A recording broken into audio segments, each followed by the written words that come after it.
What are the expectations then of reaching a ceasefire deal?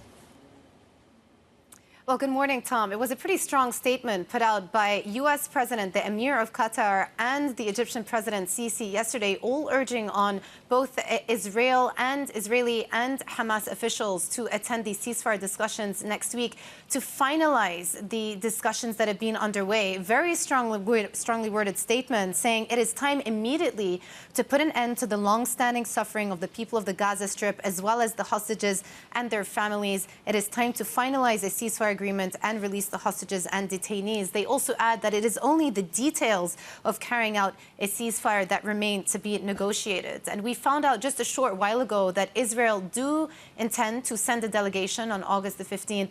Nothing yet from Hamas, and it is, of course, still unclear who will be representing Hamas, given, as we were speaking about earlier this week, the appointment of Yahya Sinwar as the new political leader was deemed to be a bit of a shot in the arm for these ceasefire discussions, and was taken as a potential setback, given the fact that Yahya Sinwar was one of the masterminds of October 7 and is deemed to be from the more radical part of the party. But the fact that the U.S., Qatar and Egypt are pushing forward and Israel do plan on sending a delegation is positive in that regard. One other thing that I just want to add as well is even Iran, the new president Pezeshkian had a call with the French President Macron earlier this week, and he also said that in order to bring down the tension in the region, you would need to get this truce and the ceasefire deal across the line. And so there is a perception that in order for all of the temperature in the region to calm down, you would need to see it accompanied with a Gaza ceasefire.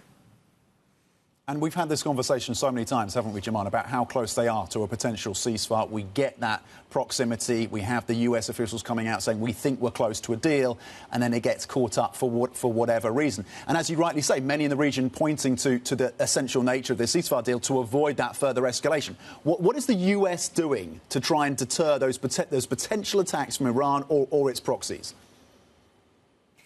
The U.S. are pursuing a two-pronged approach here. On one hand, they are actively pushing for the diplomatic channels. They want to get the ceasefire discussions over the line. They want to get the deal finalized. But at the same time, they're also pursuing so-called strategic deterrence. And what I mean by that is they're sending more and more military assets to the region. Now, we know that the U.S. currently have about 40,000 personnel positioned in the region, scattered around various bases. They have very strong naval fleets. They have air bases in Qatar and Bahrain that we've spoken about. But in the past week or so, they've been sending more military assets. Yesterday, the Central Command said that they have sent F-22 fighter jets to the region that are very powerful in terms of detecting and surveying should there be that potentially Iranian retaliation that we've spoken about. They've also deployed more military warships and fighter planes as well. So on one hand, even though they're pushing the diplomatic angle, on the other hand, they are deploying more assets to the region to send a signal to Iran and its proxies that should the retaliation come, the U.S. would not hesitate to come to the defense of Israel, similar to what we saw back on April 13th with that direct tit-for-tat retaliation that took place between Iran and Israel directly, when you saw those coalition forces come in and intervene, intercept, and shoot down the drones that were fired at Tel Aviv at the time. So there is an expectation that the retaliation is coming and that the U.S. is getting itself ready to defend Israel.